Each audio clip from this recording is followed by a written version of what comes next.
So, hi Rebecca, welcome to this little vodcast. I was wondering if you could just tell everyone about who you are. So, when did you study at Reigate? What did you study, and what are you currently up to now? Okay, hi, thanks for inviting me onto here, Carl. So I was a student at Reigate College from 2010 to 2012. I studied mathematics, A-level mathematics, AS further maths, A-level French and economics. I also did AS chemistry. Currently I'm working as a gross margin senior analyst for an energy supply. So I basically work in finance, long and short. Cool.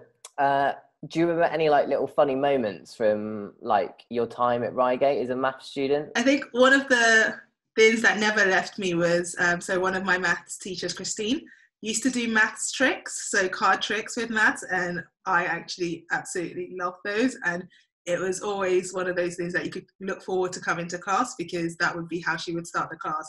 And you would just be like, oh, wow, how did you do it? And that was quite cool. When you left Reigate, what did you actually do? Okay, so I decided that I wanted to study mathematics at university, but I also wanted to have a mix. So I did mathematics with finance and accounting at university. It was a natural progression, I thought, for me from what I enjoyed. So I enjoyed doing statistics and maths, and I enjoyed doing calculus and a bit of algebra as well.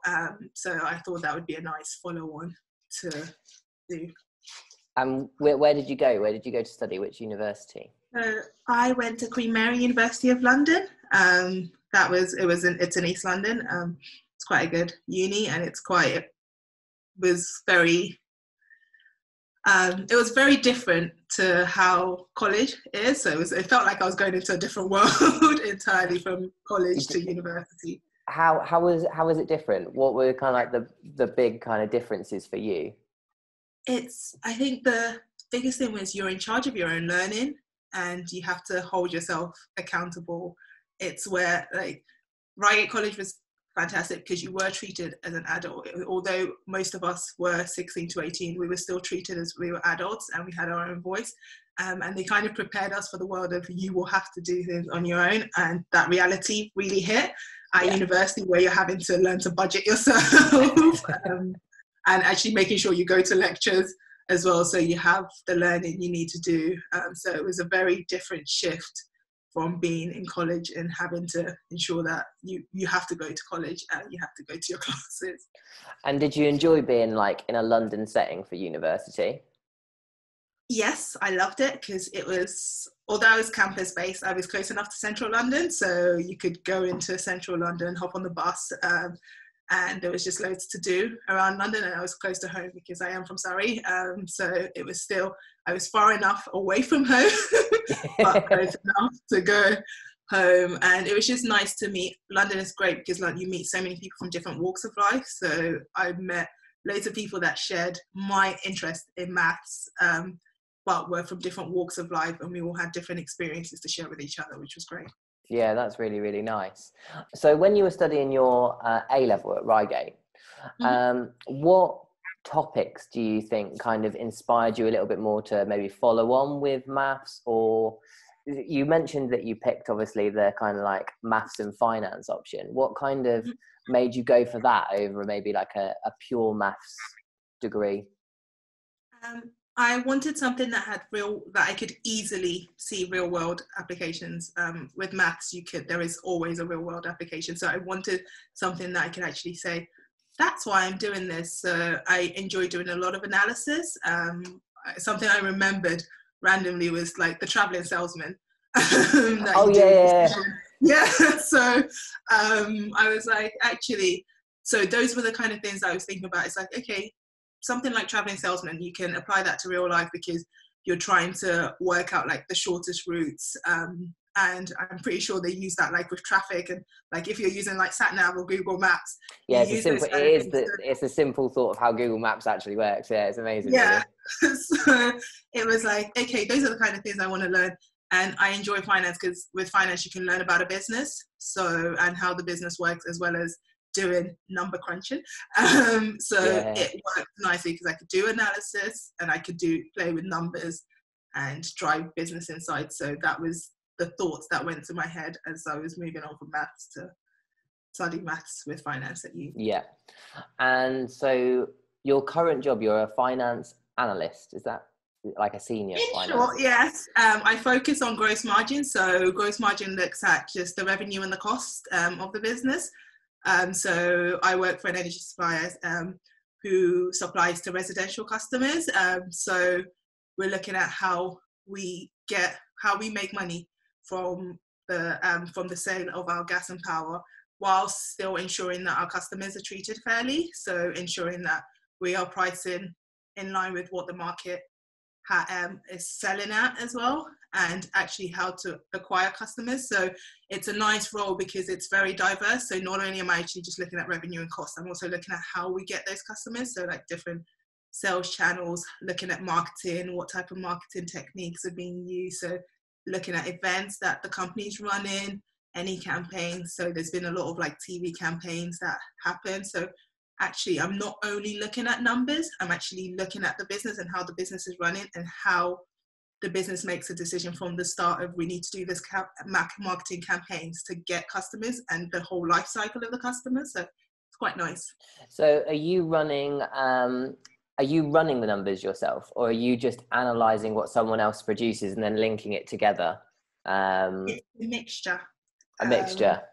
Yes. So sometimes people do produce numbers, but we also have to run our own calculations. So we will look at modeling. So the present values of some of if we're doing an acquisition, so get the opportunity to look at what that means for the business at the time of acquiring a customer, and analysing also some of the cost and the amounts that have been spent in the business. What does that mean for us? So are we in line with budget? Are we spending over budget? Are there any opportunities the business has realised from the way we've been spending money, less or not? So. Yeah, no, I think that's really interesting. You certainly, I think a lot of students might look at this and think, okay, like working for an energy company, that sounds just answering the phone. But actually you start to think about all the ins and outs of what's happening. There's loads of like really interesting jobs out there, which I think necessarily students don't necessarily link with the studying of maths and those kind of bits and pieces. Yeah. Just one kind of like thought I just had is, did you do any like internships during your degree or in between like summers? If you did you find any of that useful, or do you see them being useful to people now? Yes, I was very fortunate while I was in Reigate College actually to get chosen to be on a grad scheme. So a company came into Reigate College and were offering graduate schemes for students going into university, and I was fortunate enough to be chosen to do that. So as part of the graduate scheme, I got to do summer and winter work experience with them. So it was most of the work experience I did was based in finance because I knew that was where I wanted to end up. But actually, I also had the opportunity to go and look at the procurement side of the business. So it's a business that also buys and sells gas and electricity. And it was interesting learning from the procurement team while I was at uni, actually, that some of the things we learned in statistics. So there's a very complicated thing called Black-Scholes model. And when you're studying maths, sometimes you're like, oh my word, where am I going to use this? This is just so complicated. But actually, it's something that they actively use in the trading and procurement side of the business. So I was like, okay, this actually makes sense. There's a long plan, like a long line plan of what I'm learning, which was quite nice to do. And I would highly recommend that it's not only getting into grad schemes, but there are opportunities with universities where you can try out internships, work for different companies, get exposure to what working life will be and actually how you can make your degree relevant if that is the career path you want to follow. So yeah, I would highly recommend. And do you think that kind of like experience quite early on in your career really kind of settled you into what you actually wanted to do? Yeah, it was an affirmation of this is a path that I'm interested in and this is the path I want to follow. I see it as it's a safe environment to see what you're genuinely interested in doing, because sometimes someone might think they want to follow a path, and then you get the exposure to path and it's not necessarily what you're interested in, but actually you might get the opportunity while you're in that company to get the exposure to other avenues of work. So you just have the chance to experiment with different businesses to see what am I genuinely interested in. So I think it's really good. Yeah, really important. So out of interest, like what motivated you to carry on with maths? The real world application. I'm a very logical thinker. I like to follow a process, and mathematics has a process. So you have to follow a process, and because you're able to follow that process, you can reason, like the way you reason is it's very diplomatic. So if you're faced with a real life problem that is not maths related, you can follow the logical steps to kind of resolve that problem. And that to me was the key thing. So if I can follow a logical step to something, then I can do it. And I also like the fact that maths is universal. So you know that you're going to go to another country. If you want to work in another country, that is relevant.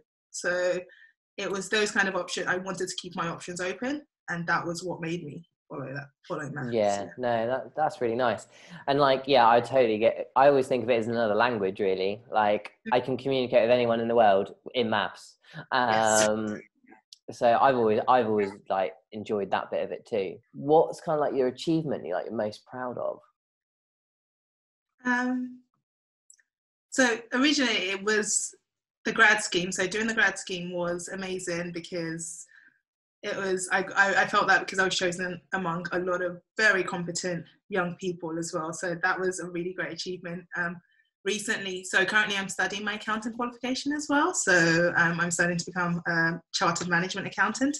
Yeah. And I was fortunate enough to get selected to join the regional advisory panel for the UK for my accounting qualification, which is only it's a committee of 8 members. Wow. 2 students were chosen, and I was one of those students. So that was a really big achievement, and this has happened in the space of the last 6 months. So that was really amazing. That's massive. That's really, really, really cool.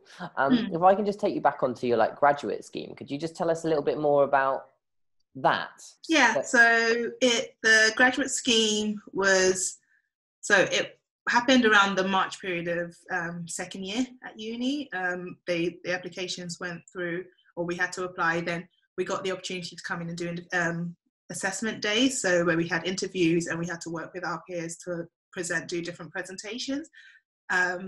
So when I got selected, I had the opportunity to do a summer placement before I started university, and I had to then it was finalised once I actually got my place at university. So once we got results in August of the year. So I was fortunate that part of my university fees were paid for. So it was also a relief because I was one of the first people to have the 9,000 university fees. That also provided a bit of a relief because the company was paying for it. And whilst being on that grad scheme, I was able to get a mentor as well. So part of the growth process was having a mentor that worked in the company that you could speak to. You could talk about your development. You could talk about if there are any particular areas in your studies that you want to develop, and if the company is able to support you in that. So that was nice for my career development as well as my personal development as well as doing the work experience.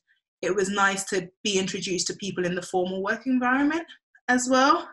So work life can be very different to study where you're with your friends constantly. But it was nice to actually realize that although we're here to work in a serious environment, there are people that are just genuinely caring and you can get on with, and you can build good working relationship with people. So it was nice to learn that early on rather than being scared of the world of work, as you say. So, I think that's really nice as well. For a lot of people, they see there's a university path, or there's kind of this grad scheme available to me, and maybe apart from the monetary value of they're going to pay so much, they don't necessarily think about the other little benefits that come with it.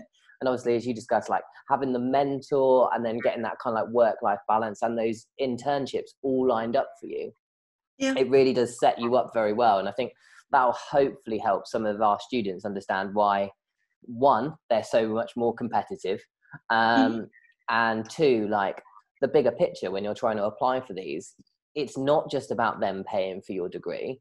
They're paying to develop you as a person, and as a result they want to know more about you and those different bits and pieces. So that was actually really nice to discuss. What made you go down the chartered accountancy route? It kind of became a natural progression. I was interested, so although my course was mathematics with finance and accounting, it was about 75% mathematics and then the remaining 25% accounting and finance. So I was really keen to develop my skills to become a chartered accountant, just so I would have a well-grounded knowledge in tax, audit. Sounds very interesting. It is Super really exciting. Yeah. But it's really interesting when you think about, when you actually analyze real world situations and you look at companies.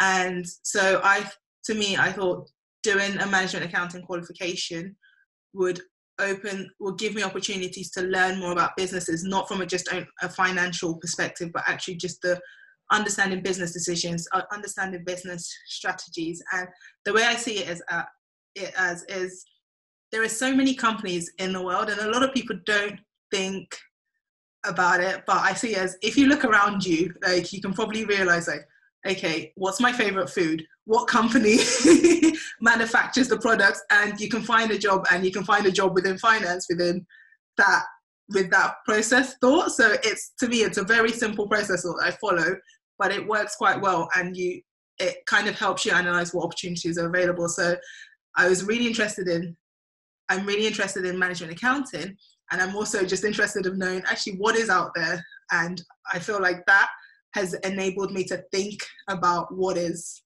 out there.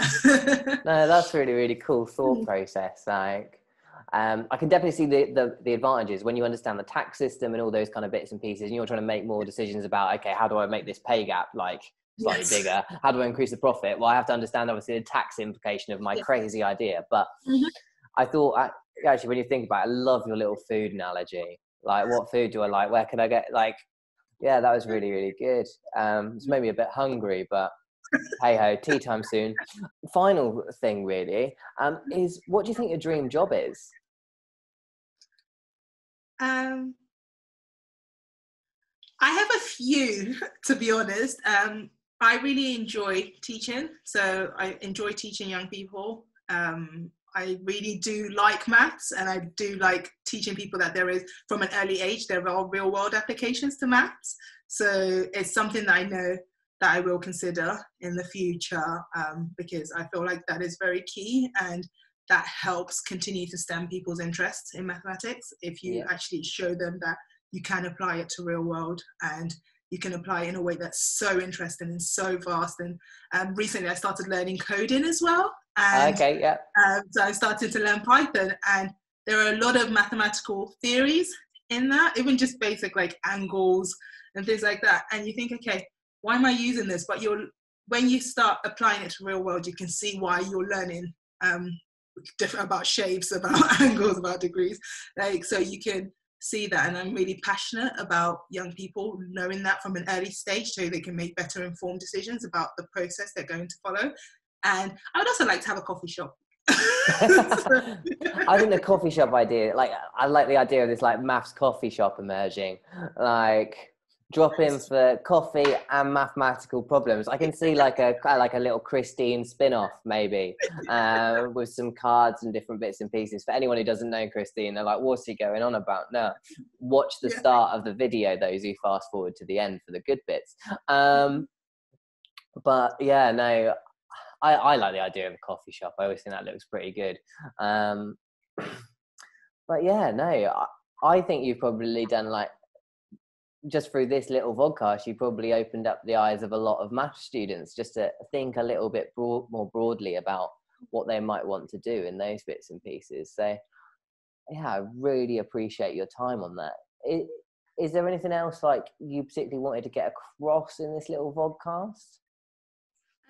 I think one thing I will like to say, and a lot of people don't necessarily utilize the opportunity, but once you get to college, if you do go to college, I would advise to utilize your teachers, talk to them, have these open conversations about what you think you want to do. Even if you're not 100% sure, have those conversations, because they are very insightful. And I am glad for a lot of the conversations that I had while I was in college, because it's helped me make better informed decisions. It's made me think outside the box and not just feel like I'm limited to one option, but actually that there are a lot of options and there is a lot of things going on in the world, and there is a lot of applications to mathematics if you are interested in it but not quite sure if where it will lead you. So I will say that is one of the most key things to anyone, just in general. Yeah. Very much. Really appreciate the time. I'm sure you had a very busy work schedule, which I've interrupted, but hopefully it was a nice interruption at least. Very good interruption. And then I'll leave you to get on with the rest of your day. Thank you so much, Rebecca. Yeah, thank you very much. Take care. Speak soon. See ya. Bye.